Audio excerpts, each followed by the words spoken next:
বল টেম্পারিংয়ের দায়ে অভিযুক্ত হয়ে 1 বছরের জন্য ক্রিকেট থেকে নিষিদ্ধ হয়েছেন অস্ট্রেলিয়ান ওপেনার ডেভিড ওয়ার্নার। ওয়ার্নারের নিষেধাজ্ঞায় তাকে সান্ত্বনা জানিয়ে টুইট করেছেন বাংলাদেশের বাঁহাতি পেসার মোস্তাফিজুর রহমান। ডেভিড ওয়ার্নারের এক সময়ের আইপিএল সতীর্থ মোস্তাফিজুর রহমান জানিয়েছেন এবারের আইপিএলে অভাববোধ করবেন ওয়ার্নারের পরামর্শের। মোস্তাফিজুর রহমানের কাছে ডেভিড ওয়ার্নার এক অনুপ্রেরণাদায়ী চরিত্র। টুইটারে মোস্তাফিজুর রহমান লেখেন, আমার কাছে ডেভিড ওয়ার্নার মানেই একটি হাস্যোজ্জ্বল মুখ, যিনি সবাইকেই তার সেরাটা দিতে অনুপ্রেরণা দেয় এবং সমর্থন যোগায়। ওয়ার্নারের বর্তমান অবস্থা মেনে নেওয়া কষ্টকর মোস্তাফিজের জন্য। তিনি লেখেন, সত্যি তোমার বর্তমান অবস্থা মেনে নেওয়া কষ্টকর। ওয়ার্নারকেও অনুরোধ করেন ভেঙে না পড়তে, শক্ত থাকতে বললেন মোস্তাফিজুর রহমান।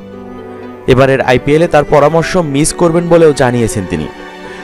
টুইটারে তিনি বলেন, দয়া করে ভেঙে পড়ো না, শক্ত এবং ইতিবাচক থাকো। এবারের আইপিএলে তোমার পরামর্শ মিস করব।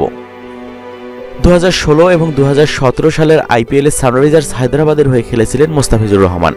2 বছরই ডেভিড ওয়ার্নারের নেতৃত্বে খেলেন মোস্তাফিজুর রহমান। এবারের আইপিএলে দল বদলেছে মোস্তাফিজুর রহমানের। মুম্বাই ইন্ডিয়ান্সের হয়ে মাঠে খেলবেন তিনি। আইপিএল খেলতে ইতিমধ্যেই দেশ ছেড়েছেন মোস্তাফিজুর রহমান।